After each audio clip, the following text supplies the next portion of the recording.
बोध गया में तथागत गौतम बुद्ध के पवित्र ज्ञान स्थली पर स्थापित भव्य व अति प्राचीन महाबोधि मंदिर में सरकारी व गैर सरकारी स्तर पर गैर बौद्ध धर्म के मानने वाले लोगों के बढ़ते हुए प्रभाव एवं दखल को लेकर पूरे देश व दुनिया भर के बौद्ध भिक्षुओं व बौद्ध अनुयायियों में भारी बेचैनी व आक्रोश व्याप्त है कि सरकार द्वारा बिहार में बोध गया मंदिर प्रबंधन के संबंध में जो कानून बनाया गया था, तो उसमें जिला अधिकारी की अध्यक्षता में 4 हिंदू व 4 बौद्ध धर्म के मानने वाले लोगों की कमेटी बनाने का प्रावधान किया गया है, जो पहली नज़र में ही अनुचित, अनावश्यक व भेदभावपूर्ण लगता है। और सरकार की इस अनावश्यक दखल अंदाजी की वजह से ही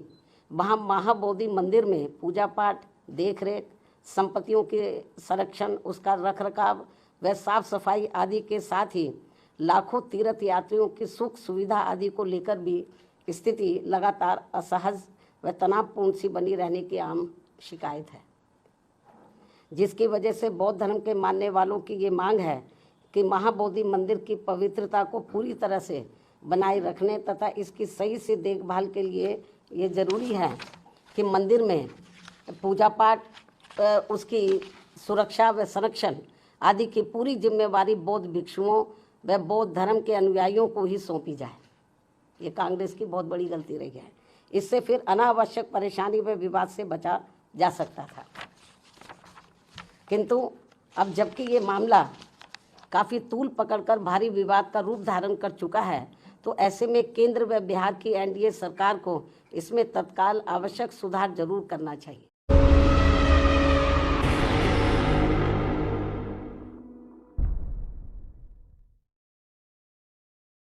बंधुओं, मैं आप लोगों का ध्यान बौद्ध महाबोधि मंदिर गया से संबंधित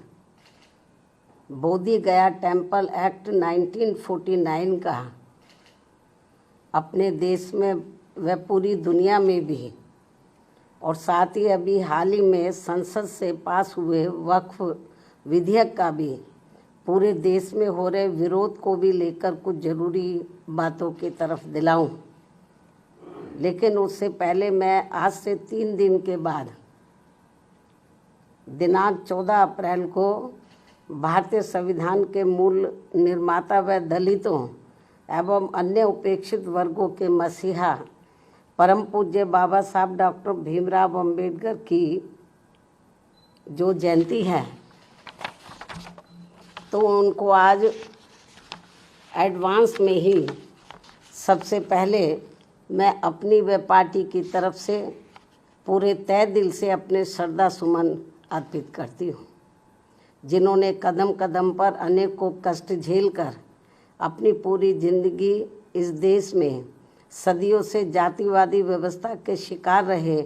लोगों को आत्मसम्मान व स्वाभिमान की जिंदगी बसर करने के लिए समर्पित की है, जिसके लिए इन्होंने भारतीय संविधान में हर स्तर पर इनको जरूरी कानूनी अधिकार भी दिए हैं। लेकिन दुख की बात यह है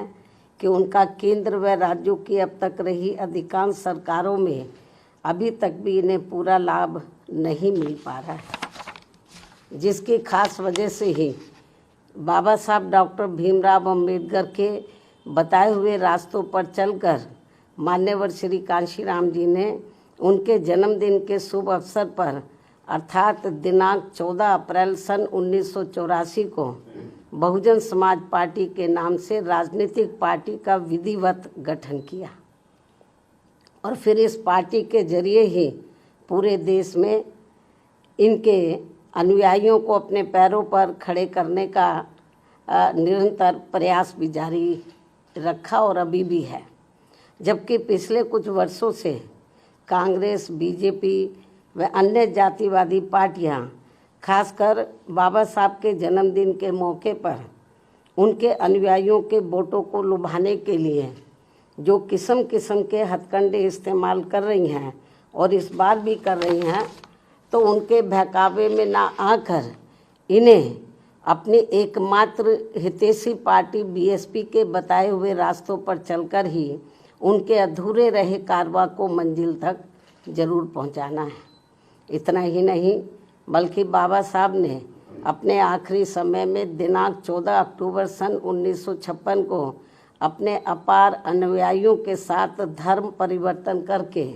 जो बौद्ध धर्म की दीक्षा ली है, तो उसे भी अब जातिवादी मानसिकता के लोग सनातनी बनाने में लगे। इस धर्म को भी, ये भी अति चिंता की बात है। और इस संदर्भ में ये बात सर्वविदित है कि बिहार राज्य का बोध गया बौद्ध तीर्थ स्थल के रूप में देश व दुनिया भर में अति विख्यात है। बोध गया में तथागत गौतम बुद्ध के पवित्र ज्ञान स्थली पर स्थापित भव्य व अति प्राचीन महाबोधि मंदिर में सरकारी व गैर सरकारी स्तर पर गैर बौद्ध धर्म के मानने वाले लोगों के बढ़ते हुए प्रभाव एवं दखल को लेकर पूरे देश व दुनिया भर के बौद्ध भिक्षुओं व बौद्ध अनुयायियों में भारी बेचैनी व आक्रोश व्याप्त है तथा वे लोग इसको लेकर कांग्रेस की सरकार के दौरान सन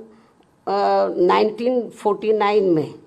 बने बोध गया मंदिर प्रबंधन कानून में जरूरी परिवर्तन की मांग को लेकर शांतिमय ढंग से काफ़ी समय से आंदोलित भी हैं।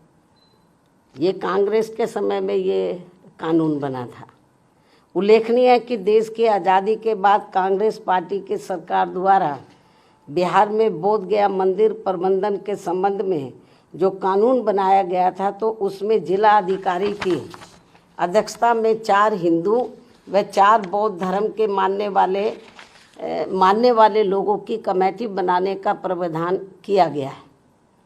जो पहली नज़र में ही अनुचित, अनावश्यक व भेदभावपूर्ण लगता है। और सरकार की इस अनावश्यक दखल अंदाजी की वजह से ही वहाँ महाबोधि मंदिर में पूजा पाठ, देखरेख, संपत्तियों के संरक्षण, उसका रखरखाव व साफ सफाई आदि के साथ ही लाखों तीर्थ यात्रियों की सुख सुविधा आदि को लेकर भी स्थिति लगातार असहज व तनावपूर्ण सी बनी रहने की आम शिकायत है, जिसकी वजह से बौद्ध धर्म के मानने वालों की ये मांग है कि महाबोधि मंदिर की पवित्रता को पूरी तरह से बनाए रखने तथा इसकी सही से देखभाल के लिए ये जरूरी है कि मंदिर में पूजा पाठ, उसकी सुरक्षा व संरक्षण आदि की पूरी जिम्मेवारी बौद्ध भिक्षुओं व बौद्ध धर्म के अनुयायियों को ही सौंपी जाए, जो इनकी ये मांग जायज़ है, जिस पर वर्तमान सरकार को तत्काल उचित ध्यान देना चाहिए। वैसे भी अधिकतर लोगों का यही मानना है कि 1949 में जब मंदिर प्रबंधन के संबंध में कानून बन रहा था, तो तभी कांग्रेस पार्टी की केंद्र व बिहार राज्य की सरकार को संविधान के धर्मनिरपेक्षता के सिद्धांतों का सही से अनुपालन करते हुए महाबोधि मंदिर प्रबंधन कानून में किसी गैर बौद्ध धर्म के मानने वाले लोगों को कमेटी का सदस्य बनाने का प्रावधान ही नहीं रखना चाहिए था। ये कांग्रेस की बहुत बड़ी गलती रही है। इससे फिर अनावश्यक परेशानी व विवाद से बचा जा सकता था। किंतु अब जबकि ये मामला काफ़ी तूल पकड़कर भारी विवाद का रूप धारण कर चुका है, तो ऐसे में केंद्र व बिहार की एनडीए सरकार को इसमें तत्काल आवश्यक सुधार जरूर करना चाहिए, ऐसी बीएसपी की ये पुरजोर मांग है। इस क्रम में नए वक्फ कानून के तहत राज्य वक्फ बोर्डों में जो नॉन मुस्लिम को रखने का नया प्रावधान किया गया है, वह भी प्रथम दृष्टया अनुचित प्रतीत होता है, जिसका मुस्लिम समाज में भारी विरोध भी है। इसी प्रकार के अन्य नए विवादित प्रावधानों के सुधार को भी लेकर केंद्र सरकार अगर वक्फ कानून को फिलहाल स्थगित